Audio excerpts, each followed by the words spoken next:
बिस्मिल्लाहिर्रहमानिर्रहीम, अस्सलाम वालेकुम। प्रोग्रामिंग एक्सरसाइज 3 रह गई हैं, लास्ट 4, 5 और 6 आ जाए। एक्सरसाइज नंबर 4 देखें। Write a program to display factorials number. कितने फैक्टोरियल्स नंबर फाइंड करने हैं? 1 to 7 तक। ठीक है, फैक्टोरियल कैसे निकालते हैं? अगर 5 का फैक्टोरियल मैं बोलूं तो क्या करोगे? 5 को मल्टीप्लाई करोगे 4 के साथ, 4 को 3 के साथ, 3 को 2 के साथ, इसी तरह 1 तक। जितना बड़ा नंबर होगा उससे एंड तक कहाँ तक ले जाओगे? 1 तक। अब 5 का फैक्टोरियल क्या आता है? 5 4 जा 20, 23 जा 60, 62 जा 120। 5 का फैक्टोरियल क्या आ गया? 120। किसी भी नंबर का फैक्टोरियल इसी तरह निकाला जाता है। अब ये जो प्रॉब्लम है वो कह रहे हैं कि 1 से 7 तक फैक्टोरियल नंबर निकालने हैं। मतलब 1 का फैक्टोरियल, 2 का, 3 का, 4 का, 5 का, 6 का, कहाँ तक? 7 तक फैक्टोरियल हमने फाइंड करने हैं। आगे उसने एक हिंट दे दिया है, वो कह रहा है कि use nested loops. Nested loop क्या होता है? हाँ जी, when we use loop inside another loop is called nested loop। मतलब एक लूप के अंदर एक और लूप लगा देना, वो होता है नेस्टेड लूप। वो उसने हिंट दे दिया, नेस्टेड लूप लाजमी लगाना है आप लोगों ने। ठीक है, देखिए प्रोग्राम का स्टार्ट हुआ। हेडर सेक्शन, मेन सेक्शन, उसके बाद इंट आई। आई क्या है? वेरिएबल है। इंट क्या है? Data type. Factorial is equal to 1। Factorial भी एक वेरिएबल है, उसे मैंने इनिशियलाइज कर दिया 1 है। अभी फैक्टोरियल की क्या वैल्यू है? 1। ठीक है, उसके बाद फॉर लूप लगाई है मैंने। Int n is equal to 1। जो n है, n भी एक क्या है? वेरिएबल है। ठीक है, सबसे पहले फॉर लूप में क्या होता है? इनिशियलाइजेशन, कंडीशन, आइट्रेशन या इंक्रीमेंट या डिक्रीमेंट। ठीक है, यहाँ पे इनिशियलाइजेशन मैंने क्या किया? n की वैल्यू क्या है? 1 है। 1 लेस देन है 7 से? यस। कंडीशन ट्रू है तो वो यहाँ पे देखेगा। वो कह रहे हैं कि यहाँ पे एक चीज नोट की है मैंने, यहाँ पे इंट क्यों नहीं लगाया? कोई बताएगा?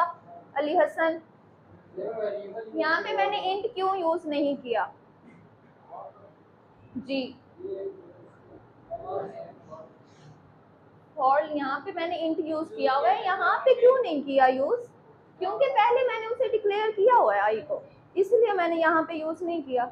जस्ट मैंने यहाँ पे उसे वैल्यू दे दी है, पहले तो वो डिक्लेयर हुआ हुआ है आई, इसलिए यहाँ पे मैंने इंट यूज नहीं किया।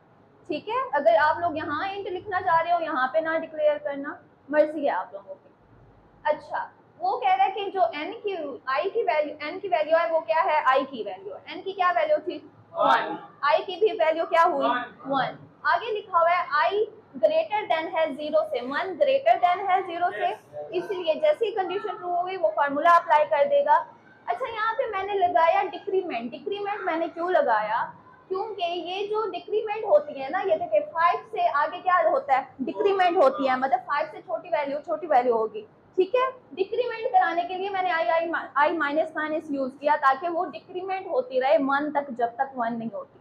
ठीक है, सारी वैल्यू जो भी होगा, आई की जो भी वैल्यू होगी कहाँ तक जाएगी? हमेशा 1 तक ही जाएगी, तब जाके फैक्टोरियल हमारा फाइंड होता है। ठीक है, फैक्टोरियल का फार्मूला है, जो फैक्टोरियल की वैल्यू है मल्टीप्लाई किया आई के साथ। आई के साथ क्यों किया? मतलब जो भी आई की वैल्यू होगी वो मल्टीप्लाई होती रहेगी फैक्टोरियल के वैल्यू के साथ। अब देखिए, एक मैं वैल्यू बता देती हूँ। देखिए यहाँ पे फैक्टोरियल की वैल्यू 1 है, 1 मल्टीप्लाई होगा अभी 1 के साथ। 1 का फैक्टोरियल निकालना है ना, सबसे पहले 1 फैक्टोरियल की वैल्यू है, मल्टीप्लाई होगा आई के साथ, आई की वैल्यू भी 1 है। 1 मल्टीप्लाई 1, 1 का फैक्टोरियल क्या आएगा? 2। 1 आ गया। ठीक है, उसके बाद ये इंक्रीमेंट होगी n में। इंक्रीमेंट जैसे होगी, n की वैल्यू क्या हो जाएगी? 2 होगी, फिर कंडीशन ट्रू आएगी, फिर इसी तरह फार्मूला अप्लाई होगा, फैक्टोरियल की वैल्यू को मल्टीप्लाई किया जाएगा आई की वैल्यू के साथ। 1 मल्टीप्लाई होगा 2 के साथ, फिर 2 का फैक्टोरियल निकल आएगा। इसी तरह सारी आइटरेशन कहाँ तक जाएगी? 7 तक। ये क्या लिखा हुआ है? 7 तक जाएगी। ठीक है, उसके बाद फार्मूला मैंने क्या प्रिंट करवाना था? फॉर्मेट स्पेसिफायर स्लैश एन क्यों लगाया मैंने? नेक्स्ट लाइन में सारी एक एक लाइन में प्रिंट हो जाएगा। ठीक है, उसके बाद स्टोर किस में होगा? फैक्टोरियल के वेरिएबल के अंदर। समझ आ गई? अब आते हैं 5 प्रॉब्लम। देखिए एक्सरसाइज नंबर 5 है, write a program that takes 10 numbers. क्या करना है हमने?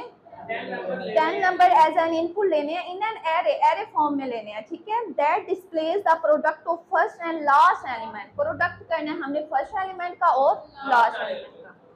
देखिए एरे की फॉर्म, सबसे पहले एरे को किस तरह इनिशियलाइज करते हैं, ये मैंने डिक्लेयर किया हुआ है। डाटा टाइप, एरे नेम, उसके बाद साइज। साइज उसने बता दिया है ना 1 से 10, साइज 10 आ गया। कितने नंबर्स एंटर करवाने हैं, 10 नंबर्स। यूजर से लेने के लिए 10 नंबर्स एंटर करवाए और मैंने स्कैनफ यहाँ पे यूज किया हुआ है। स्लैश एंड क्यों लगाया, ताकि वो नेक्स्ट लाइन कितने नंबर्स वो एंटर करवाएगा, 10। फॉर लूप तो लगानी है। Int i is equal to 0, i की वैल्यू क्या है, 0। 0 लेस देन है 10 से, यस है। इसका मतलब वो यहाँ पे सारी वैल्यूज एंटर करेगा।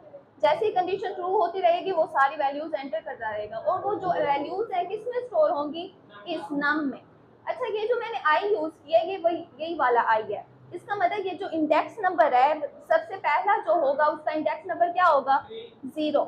लास्ट में देखें मैंने प्रिंट जो करवाया product of first and second number, first और लास्ट नंबर आते हैं यहाँ पे। कौन से नंबर्स को प्रिंट कराने थे, first and last number. Product of first and last number is की जगह पे वो वैल्यू प्रिंट होगी फर्स्ट और लास्ट वाले प्रोडक्ट की।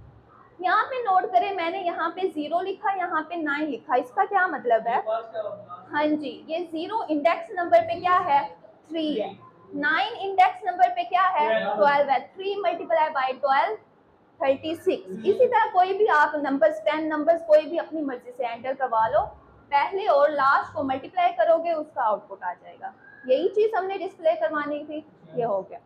अब देखें एक्सरसाइज नंबर 6 है, write a program that declares and initializes. Declare भी करना है और उसे इनिशियलाइज भी करना है। एन एरे, एरे फॉर्म में ऑफ 7 एलिमेंट्स। कितने एलिमेंट्स हैं, 7। एंड टेल्स, और बताना है हमने how many elements in the array are greater than 10। और हमने उसे बताना है कि उस एरे में जितने एलिमेंट्स हैं ऐसे कितने एलिमेंट्स हैं जो ग्रेटर देन 10 है। हमने ये प्रॉब्लम करनी है, ठीक है। अब देखें ये एरे को इनिशियलाइज किस तरह कराते थे, डाटा टाइप, एरे का नेम, साइज और साथ उसके इनिशियल कितने वैल्यूज है। देखें 1 2 3 4 5 6 7 उसने बताया ना, 7 वैल्यूज मैंने एलिमेंट्स एंटर करवा दिए। उसके बाद इंट काउंट, अभी काउंट मैंने वेरिएबल इसलिए यूज किया क्योंकि वो काउंट करेगा जितने वैल्यूज हैं 10 से ग्रेटर, ठीक है। 10 से ग्रेटर को उसने काउंट करने हैं। इस एरे के अंदर जितने ग्रेटर नंबर है 10 से वो प्रिंट करवाने हमने, ठीक है। अभी जो काउंट की वैल्यू है वो 0 है। अगर इस एरे में मैं कोई भी ऐसा नंबर ना लिखती जो ग्रेटर देन 10 हो तो क्या प्रिंट होता, 0 प्रिंट हो जाता, ठीक है। अब देखें फॉर लूप लगाया गया मैंने, i is equal to 0। i की क्या वैल्यू है, 0 है। 0 लेस देन है 7 से, यस है। कंडीशन ट्रू होने के बाद वो ये वाली कंडीशन चेक करेगा। यहाँ पे है कंडीशन उसने बताई हुई है प्रॉब्लम में, क्या बताया उसने, जो नंबर है ग्रेटर देन होना चाहिए 10 से। जितने नंबर्स ग्रेटर देन होंगे वो उसे काउंट करता रहेगा, इंक्रीमेंट करता रहेगा, चाहे 1 हो 2 हो, काउंट में वो ऐड होते रहेंगे, ठीक है। अब यहाँ पे देखिए कितने नंबर्स हैं ग्रेटर देन 10, एक तो 12 है, दूसरा कितने नंबर्स हुए, 2 नंबर्स हुए, ठीक है। आप प्रिंट क्या करवाना है, the elements greater than 10 are, the elements greater than 10 are, format specifier की जगह पे क्या आ गया, 2। 2 नंबर्स है ना ग्रेटर देन 10, समझ आ गई। जितने नंबर्स होते वो प्रिंट करा देता। अगर मैं यहाँ पे लिखती इज इक्वल टू, नहीं यहाँ पे लिखती is equal to 10, greater than is equal to 10, तो ये वाला 10 भी वो बताता, ठीक है। यहाँ पे मैंने नहीं लिखा तो उसने बस 2 नंबर्स बता दिए, क्योंकि उसने खुद ही बता दिया 7 एलिमेंट्स होने चाहिए। 7 एलिमेंट्स में ही हमने देखने हैं कौन सा ग्रेटर देन 10 है। क्लियर है सबको, बस हो गई बुक कंप्लीट।